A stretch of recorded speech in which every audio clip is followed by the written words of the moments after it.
So we're here just south of London in Croydon, Surrey at the Bolex Engineering HQ with Bolex's founder Callum, and we're here to talk about his last ever custom motorcycle. It's Kawasaki ZRX 1200. So that actually isn't true. That was just some clickbait to get our YouTube stats up. This isn't the last custom bike, but it's the last custom one of one because we've got series production happening, but we're not going to talk about that now. The reasons behind you changing from the one of one are not just led by you, but the customer as well is a certain type of person who just goes, right, Callum, there's a bike, put your brain dump into that bike and then tell me when it's done. And yeah, it's actually a very difficult, not just a difficult sale, but a difficult process with a one-of-one because, you know, you get a phone call or an email and I have to say to that customer, you know, yes, we can build your bike, but I don't know what it's going to look like, I don't know how long it's going to take. There's just so many unanswered questions. So the idea with a series that we can develop a prototype, have a blank canvas, someone sends an email or a phone call, I can show them roughly what they're going to get, but we can start tailoring it to, you know, what they want in terms of colour and, you know, different optional sort of extras and things. So the process is a lot easier. It's easier for us to manage in the workshop. Because you do everything yourself, and that's the other issue with the one-of-ones is it's you and Des. Yeah. So you can't build them any quicker even if you wanted to. We get a lot of requests for people doing work experience and things, and it's very difficult to have any more people in here to help increase our production because it's all very much in our heads and very focused. Once the prototype's built for the series, then we can start thinking about getting some other people in to help us develop, and build the series bikes. And so with this one, you were inspired by sort of 80s proddy AMA racers, Eddie Lawson. Yeah, absolutely, yeah. But how did you go from that, where they had the sort of flat square number board on front and obviously the straight bars, but then what in your mind went, right, we're going to make this shape here on the nose? I mean, we looked a lot at that, that flat front design and some really interesting sort of designs through that series and stuff. But they're very practical, race machines where we're getting stuck into design and making something a bit more interesting, I guess. So we get to rolling chassis, we start doing some sketches and it starts growing from there. And how do you in your mind go? You could have the potential for making something fairly generic and basic, and I think that's what a lot of people would do. But this is not an average front of a bike, is it? No, that's it. I mean, I think that's the beauty of aluminium. It's really, you can see with our other builds, it's really led us down a path. So would you just start smashing stuff around till you're there, sort of thereabouts, and then you're Des or? No, we've pretty 2D. We've pretty much got the design down right early on. And then the 3D sort of tends to come as we start building. So we'll do lots of strips of aluminium and sort of mocking up the third dimensional design in the fairing. There's certain design features you can see in the side of the fairing and the fuel tank here. You've gone quite sort of edgy and sort of harsh returns on this, rather than sort of the curvy Energica and Ducati builds from before. Yeah, we think this, especially being a wide 4-cylinder, we thought that design would suit that a lot better. I don't know if you can see them, but these, I mean, that's near enough a 90 return, isn't it? Yeah, and that's a very challenging shape to make. But under here, I mean, that just to me feels like a ball ache to try and make that as uniform as it is. Yeah, it's very tricky. But it's something interesting, something different, and that's what we're about. So, and we like to challenge ourselves with the design, and it certainly did that. And was this 2 pieces and then welded down the centre, or is it more than one piece? This is one centre piece. It starts, so there's welds sort of down here. They join to a base sort of mounting point. Okay. Then the sides sort of start to go on. And then they're relieved, cut out to add the this press sort of design in the side as well. So and did you make really some press tooling up for that? We did, yeah, for those side pieces. These are bead rolled in, the sort of design there. Yeah. Various techniques are used throughout that, but it's and the headlight cover obviously was very show us that, because that pops off, doesn't it? Yes, if I just come around there, that's sort of quick release pull cord. And that's the thing with your builds, is you want to make sure that the customer has a road legal, usable, everyday bike that just looks nice. Absolutely, that's it. We want all the lights and everything to function perfectly, as they should. So, but we really want to capture that race theme. So, by covering the headlight, you retain that sort of number board look. Can you turn it on for us? Yeah. And then show us that nice halo effect that it had. So headlight on, it's fully operational. Wrong button there, but have we got indicators? Yeah, absolutely. Okay. And then with the headlight cover on, you get a sort of nice daylight running. That, isn't it? And then didn't we have it where you were saying that when you painted it, You get a nice ring, yeah. You can see the edge of paint and stuff, yeah. So there was quite a nice few little features by adding we'll that get in. some B-roll of that for the end. We'll turn the lights off in here and get Yeah, that. sounds good. And the fuel tank, how many parts was that made in? I haven't counted the parts. There's quite a few in that, obviously creating this design. But again, like the fairing, we always start with a centerpiece. So there is welds sort of down here and down here. And no buck on this one? No buck, no. Yeah. We use lots of various techniques to make sure that we're keeping everything symmetrical. Lots of formers and jigs just to offer up from one side to the other and check that symmetry. But yeah, that was very, very challenging shape to make, but it really flows, you know, from the tank into the side of the fairing. I love the tail as well. Yeah, in fact, I like the tail as much as I like the tank. Yeah, they're both actually everything. All tank fairings tail are quite unique features. But it's slightly reminiscent of your first Ducati. Yes, that little narrow. It's got that sort of look to it, bulgy bit. And we just want to add those sort of side pieces and the underseat exhaust. Again, always just trying to do something a little bit different. And so should we drag Dan in and run him through some of the details? Yeah. Dimag wheels. Do they come gold? Did you paint them? No, we requested that colour. You know, right. They powder coat that colour in house. And ISR rotors and calipers. Yeah, they do custom discs, custom sizes. So that was perfect, and the 6-pot calipers suited this build quite nicely. Quick release front axle. Yeah. So that's all good, and that we've made it actually develop the fairing to accommodate the right front lifting paddock stand.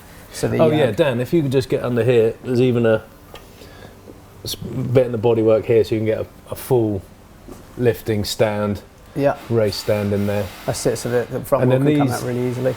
Are these Cerakoted or is that anodised? That's Cerakoted, yeah. That's Cerakoted. Yeah, so they're still front mudguard stays with an aluminium mudguard. I mean, those look factory.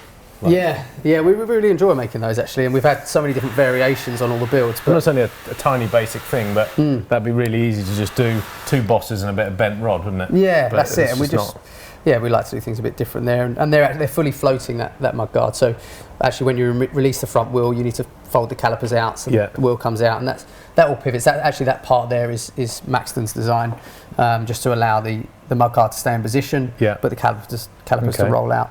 And the front forks, Maxton's Superbike forks, that's their complete fork, and built to the spec of the bike and exactly on the rider weight, and and they're lovely with their billet machine bottoms. Work our way up. Everyone likes a billet bottom. That's it. The exhaust looks like a real pain in the arse to make, where it roots up through the swing arm. Yeah, we knew we wanted to get up under the tail. We were unsure whether it was achievable, but you know, we chucked a few bends in there, removed the shocks, and checked clearance issues with the swing arm, and it worked out quite nicely. And Arrow cans, yeah. Now we actually heard this running earlier. It sounds nicer with the baffles in than I imagine without. Yeah, I haven't actually taken them out because too much. Yeah, but I quite like the raspy. Yeah, it's got a nice note to it, and I like loud bikes, but I mean it is certainly still loud, but it's got a nice note to it. And while we're at the back, Maxton shocks to match the fork. Yeah, that's their new piggyback shocks, and again, just really nice design. Maxton do a great job with all their products. So. And that's one of the things that I like about your builds is that you don't just go for, or we'll have, I don't want to be rude about other brands, you don't just go, right, it's got Olin suspension and Brembo brakes, rather than tick those boxes. You do the research and find different stuff. So you've got the ISR calipers, but their levers are pretty horrible, aren't they? They don't feel nice in the hand. It depends. Clunky. Yeah, I'm certainly not into their design on the lever at all. You know, it's so you're always thinking about that. You know. So what have you paired those with? Yeah, they're the Gale Speed Master Cinders and Clutch Master as well. A really nice Master Cinder, and again, just suited the style of this build. And the Domino throttle, is that just an off-the-shelf job? Yeah. Some Van Hill cables? That's it, Van Hill cables. We did make these ones actually, so they do actually, Van Hill do a kit, so you can make up your own lengths. And while we're up here, Dan, if you spin round and we'll get these, the switch gear and dash, do you want to turn them on so we can see stuff? So the ignition sits down the front here. So that's the stock key, but the ignition moved, obviously. That's it, the ignition moved. So that just keeps that tucked away. And then you've got your speedo on the left and the ref count on the right. And then there's various switches. What makes lights. that speedo? I can't see it from here. That's Daytona. Right. Yeah, so you get an idea of the little lights in there, and That rev counter's nice, isn't it? it's really nice. Yeah, that's a very That looks typical proper period. That was the rep kind of. if you're going to have one. That's it. It's given that nice. And suits this the style race of it. switch gear. Yeah, Bike Sport Developments do the switch gear. It's very race themed, very practical, very nice and comfortable to ride. You know, you can always find your switches very close to the grip. So I think the theme now, what so many people are doing, is hiding all of the switch gear and hiding all of the wires. Yeah. You then got a bike which is a bit of a fiddle to use. Yeah, that's it. We've learnt from some of our older builds. You know, we want to make them as practical as possible. Yeah. And Because this guy's going to use this. Isn't just a trophy to sit in his office. He's going riding on it. Yeah, he is a proper rider. He rides every day. Yeah. I've done various trips with him, and he will be out on this. I have no doubt. Come rain or shine, probably. So it'll be look forward to seeing on the road. The motor is bone stock. Pretty much, Just Cerakoted. Yeah, a little bit of cases. upgrades and nothing too major. And Yoshimura carbs. yeah, that's it. So the flat slides, and they're pretty much a direct fit, so nothing too complicated there. And the bell mouths, are they from Yoshi or are they from They are, someone- yeah. So it comes all jetted as well. Right. Nothing too drastic there. We didn't need to dive too much into that. A very low mileage Japanese engine is a good engine, isn't it? I really like this fuel tap. What's that off? That's a company called Pingle, I believe it's pronounced. Yeah. Have a look at that down. Yeah, I like really that. nice high flow fuel tap. Can I play with your knob? You can turn it on, yeah. Well, that's got a satisfying click. It's nice, isn't it? That is nice. Yeah, we did like that when it arrived, and then we accommodate that into the fuel tank to sort of add to the design. And also, Where are we with electrics? Under the seat? Yeah, so I'll pop the seat off again. There's his handiwork.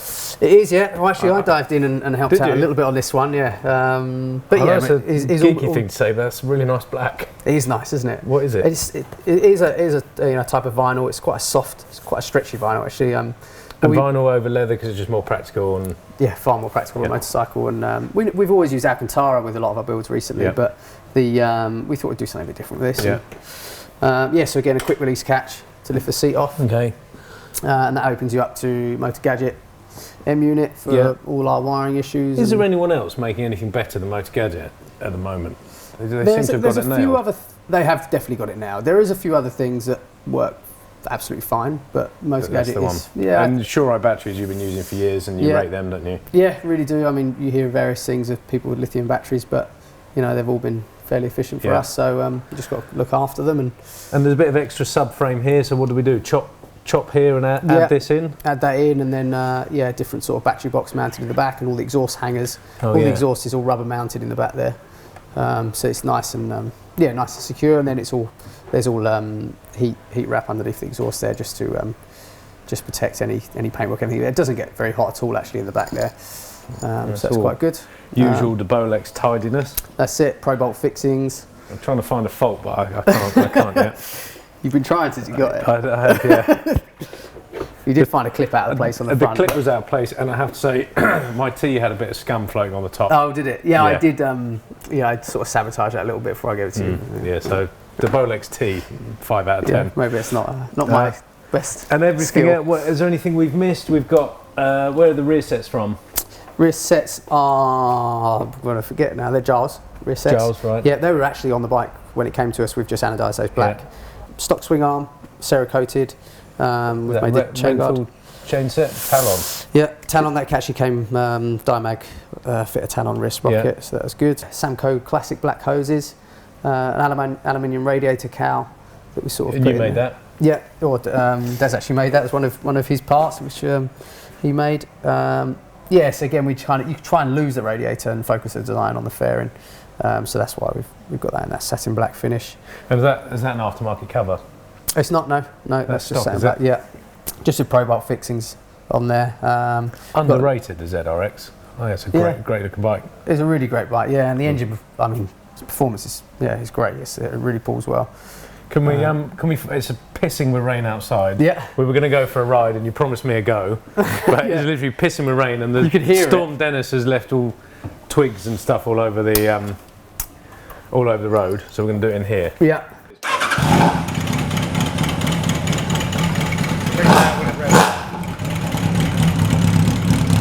And just down here. The rattling, the motor isn't about to shit itself. The flat slides on the Yoshi carbs, they just rattle around in their groove.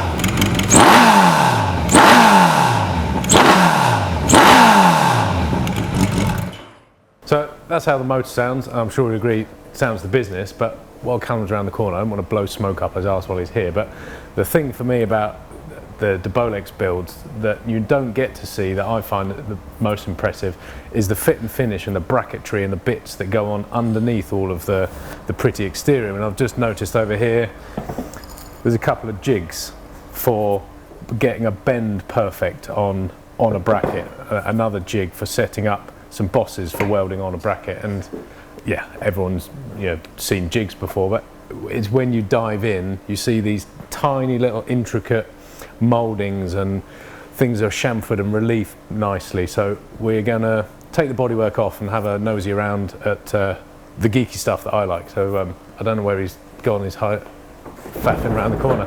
We can take the bodywork off. Yep. I've got a tool from the Early Learning Centre. It's rubber in case I scratch something. What have Lovely. you got? Well, as long as you're very careful, you can start This with that one? bolt. Yeah. So how many fixings hold this on? The fairing's got 3, 4, 5, Are these 7. captive or is it going to They drop are. out? Oh, they're rubber rib nuts. So you'll just take that bolt straight out. Okay. Have I got a nice magnetic tray for this, or is it a Chinese takeaway pot? It's Chinese takeaway pot for you, Okay. and it won't magnet because it's stainless. Chow mein, this one. Do you like that one? Yeah. Okay. Yeah.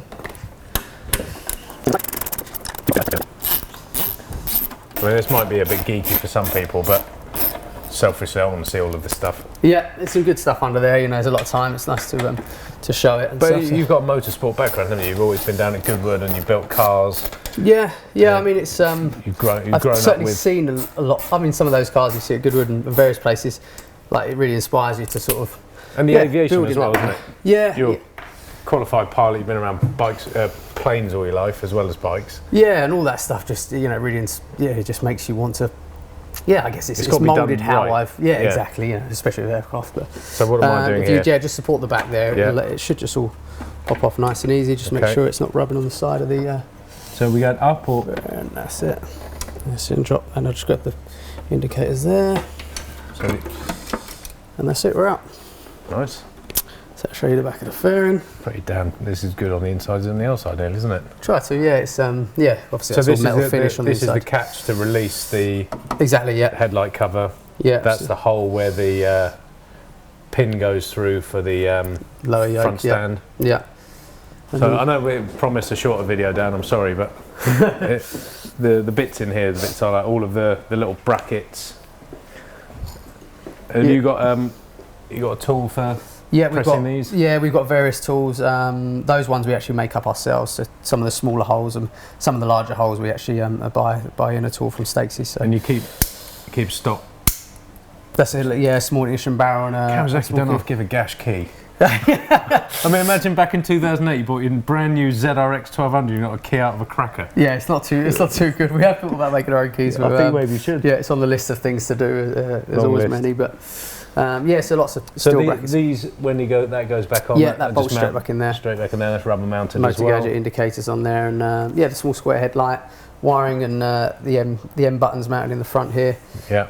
Just try and keep things nice and tidy there. The rev counts. This actually comes on a rubber mounted.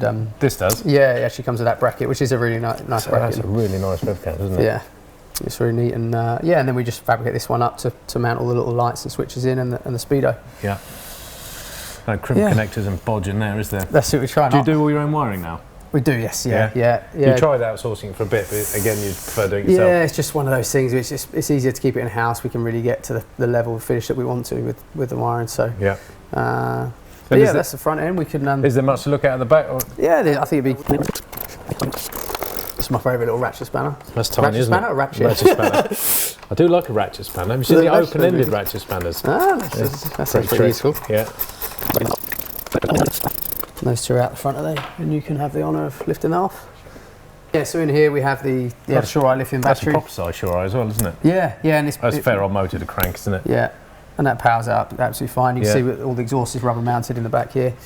So So these are very well I don't know supported. if you see from the side there, and maybe some viewers think, "Oh, I fucking do all that myself." But I just think that all of this here looks factory. If you'd said to Kawasaki back in 2008, "Or can you make it like this?" and given them unlimited budget, you'd hope they would have made it like that. Yeah, I mean that's our goal, or even mainly to improve on factory even, and it's slightly lighter. It's got that race kind of vibe to it, and everything's. We really try and think everything out as much as we can, and if we're going to have close tolerances with bodywork, then we need to make sure exhaust and things aren't floating around all over the place, and so we try and think everything through, and just get it And best there's we only can. 2 cable ties on the entire bike, and I found them. You found them; they were hidden, weren't they? This was just the hoax to get you to take the bodywork off, so I could find some. You knew they'd be under there. 2 of them. That's it. At least they're neatly trimmed though. Very neatly trimmed, aren't they? points. Got to keep them tucked away. But yeah, a little bit of wiring in the back there for the rear light and indicators. We've got a charge lead already I saw pre-wired that, in, with a nice little green to Matching. match rubber boot, and rubber mounted battery as well. So that's I'm not sort of going to float around too much. And that's it. And that just wraps around the Arrow silencers, and the tail has a nice. Did you chop these down, or do they come this length? These? They came with it. It's actually I think they're actually made to fit on a KTM, but we chop them back to this area here. Yeah. And from there, we build that up onwards. And the tail has just some heat-proof matting in there as well. So, yeah, not bad. Is that the official 24 karat gold stuff? Or is Exactly. Yeah. Yeah. Well, it's McLaren only the engine-based best stuff. Yeah. That's great. Who does you paint? We do all the paint in-house, including the trimming as well. So at the end of the fabrication stage, then myself and Des, I get all the bodywork in primer, and sometimes even rein the girlfriend in to help out flattening all the bodywork. So it's always a bit of a task. Graphics? It's all not stickers. They're that's all paintwork. Yeah. So we actually print all the masks in-house, and straight into the booth. We get the green laid down, and then it's the task of masking everything, and that can be quite tricky because there's a lot of shapes, and you've got to find centre lines and and symmetry between each side of the tank and fairing. So will you sit there and measure all of this out? Quite a lot. Or of you do measures, quite a bit by eye? It depends on the job. You do find sometimes you loads of measurements, and by eye it just doesn't quite look right. Yeah. And you end up just running it by eye. But we do templates and various bits and pieces to achieve that. And the same with the roundel on the front. That sometimes I template a square or a round on that, and find a centre line in the fairing. And talk to us about the colour.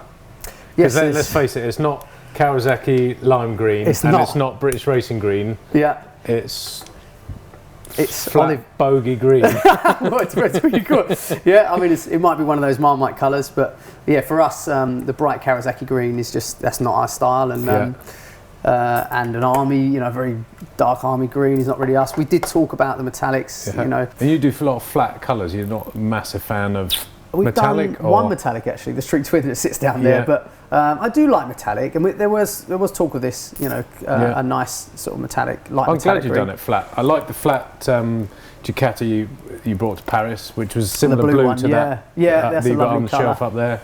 Yeah, it's, I do like the flat colours. I guess we have I don't think it's been on purpose as such. It must just be our style. But if you look at the three bikes that are sitting here at the moment, there is a certain trend, a certain colour palette that's sort of goes between them all. So, and this green for us it's sat within that sort of style, and the frame is painted, not powder coated. it's painted. Yes, Yeah. we do powder coat the frame first, and then we rub that back and give it a coat of paint. So that just gives it some. That sounds like a ball ache job. Yeah, it's a bit So of a you've done job. blasted first, powdered, rubbed down, painted, Painted and lacquered. Yep. lacquered, buffed. That's it.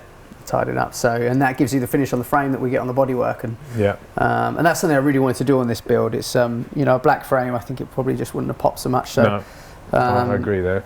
yeah, and the gold really sits nicely against the green. So and the gold sort of, our Debolex lettering. And did you stripe. choose or did the customer help? Did you say this is the colour it's going to be? We actually, me and the customer, Alex, we had a lot of jokes about this bike being orange. It was never going to be orange, but I was telling him I was painting it orange. You were winding him up. Yeah, he Right. actually sent me a few pictures of orange bikes as getting me back as well. But so he just gave us free rein and let us do our thing. So. Cool. Well, let's get it back together and see if we can wheel her outside for a ride. But I think the reality is it's going to be raining most of the day. It's not the best weather, While is you're it? faffing around with that, I'm just going to go and have a look. Nope, that's a no-go. Pissing down with rain, it's horrible outside. Good old English weather. Well, so- hopefully in the summer we can maybe shoot up to the bike Yeah, shed we'll do and that. find a time that we can capture a few more and maybe go out for a ride. All right, cool. Well, since it's raining, we'll wrap this video up. So I've got some bits in the van that need welding, so we're going to get to doing that. So thanks, Callum. No worries, thank you. Right, so that Dan can keep his job, what do people need to do for our YouTube channel? What do they need to do? And will you tell me?